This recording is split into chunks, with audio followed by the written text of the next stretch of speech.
अस्सलामुअलैकुम guys. Drama serial सियानी की एपिसोड नंबर 81। जैसा कि आप लोगों ने ड्रामा सीरियल सियानी की एपिसोड नंबर 80 में देखा, फ़ायज़ा का सामना किरण से हो जाता है जब वो अपनी बेटी के लिए अलग से खाना बनाने लगती है। किरण उसे ताने देती है कि तुम एक तलाक याफ्ता लड़की हो और तुम अपने भाइयों पर बोझ बनकर बैठ गई हो, इसलिए जितनी तुम्हारी चादर है उतने पाँव फैलाओ, जो सबके लिए पका है वही खाओ। फ़ायज़ा गुस्से में आकर उसके मुंह पर थप्पड़ मारने लगती है तो वो उसका हाथ पकड़ लेती है। वो कहती है, खबरदार, अगर तुमने मेरे ऊपर हाथ उठाने की कोशिश की तो मैं तुम्हारा हाथ तोड़कर तुम्हारे हाथ में दे दूंगी। फ़ायज़ा बहुत ज़्यादा रोती है। किरण मुसलसल उसे ताने देती है और किरण फ़ायज़ा को ज़रबाब के खिलाफ भड़का देती है। वो कहती है कि अब तो ज़रबाब भी तुमसे तंग आ गया है। तुम आए दिन नित नई फरमाइशें करती हो और नए नए खर्चे उसके सर डाल देती हो। वो कहता है कि मैं अब किस किस की जिम्मेदारी उठाऊं। किरण इस तरीके से फ़ायज़ा को बदगुमान कर देती है और फ़ायज़ा रोती हुई वहाँ से चली जाती है। दूसरी तरफ फ़ायज़ा की माँ बहुत रोती है ज़ुहैब और नवीन को याद करके, और वो ये याद करके बहुत रोती है कि मेरी दोनों बेटियां बर्बाद हो गईं। एक बेटी ने खुदकुशी कर ली तो दूसरी बेटी का घर उजड़ गया। दूसरी तरफ किरण, जो कि फ़ायज़ा को ज़रबाब के खिलाफ बदगुमान कर चुकी है, अब वो ज़रबाब को ऑफिस में कॉल करके कहती है कि फ़ायज़ा ने मुझ पर हाथ उठाया है और मुझसे बहुत ज़्यादा बदतमीज़ी की है। इस तरह वो ज़रबाब के कान भरती है और ज़रबाब फ़ोन बंद कर देता है।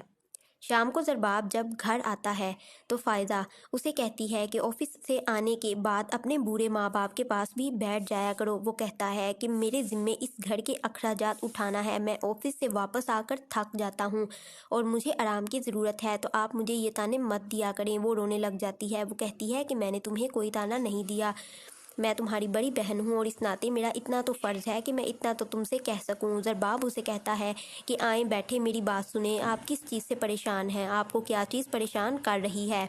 तो फ़ायज़ा उसे बताती है कि इस घर में जितनी भी परेशानी है वो तुम्हारी बीवी की वजह से है। वो बहुत ज़्यादा बदलिहाज, बदतमीज़ और बदज़ुबान है। अम्मी और अब्बू उसकी वजह से बहुत ज़्यादा परेशान है। वो मुझे हर वक्त ताने देती रहती है। ज़रबाब कहता है कि जो भी हो, आपको उस पर हाथ उठाना नहीं चाहिए था। तो फ़ायज़ा कहती है कि अच्छा, तो तुम्हें सारी कहानी वो सुना चुकी है। वो कहती है कि क्या तुम्हें लगता है कि मैं किसी पर हाथ उठा सकती हूँ, उसने बात ही ऐसी की थी। वो कहता है कि सूरत हाल जो भी हो, आपको उस पर हाथ उठाना नहीं चाहिए था। वो अपनी बहुत ज़्यादा सफाई पेश करती है तो ज़रबाब एक नासमझ इंसान की तरह चीखने लगता है। वो कहता है कि मेरे ज़िम्मे इस घर के अखराजात उठाना है, आप इसके झगड़े खुद ही निपटा लिया करें। और इतना कहकर वो वहाँ से चला जाता है। जो ही वो कमरे में जाता है तो किरण उसे दोबारा फ़ायज़ा के खिलाफ भड़काने लग जाती है। वो कहती है कि जब से उसकी तलाक हुई है वो बहुत चिड़चिड़ी हो गई है और हर वक्त मुझसे लड़ती रहती है। पता नहीं वो मुझसे क्या चाहती है। अगर उसके शोहर ने उससे बेवफाई की है तो इसमें मेरा क्या कसूर है। वो मुझे हर वक्त क्यों ताने देती रहती है और मुझे सबकी नज़रों में क्यों गिराना चाहती है। ज़रबाब एक बार फिर ना सब्जी का मुजाहरा करते हुए चीखने लग जाता है। वो कहता है कि सारा दिन मैं ऑफिस में काम करता हूँ और थका हुआ आता हूँ और जो ही घर आता हूँ तुम सबकी शिकायतें शुरू हो जाती हैं। कभी कोई किसी के खिलाफ शिकायतें करता है, कभी कोई किसी के खिलाफ शिकायतें करता है। मैं तुमसे और इन सब घर वालों से तंग आ गया हूँ। तुमने भी तो फ़ायज़ा आपी से बदतमीज़ी की है। तो वो कहती है कि मैं कसम उठाने को तैयार हूँ, मैंने फ़ायज़ा से कोई बदतमीज़ी नहीं की। किरण इस कदर झूठी और मक्कार है।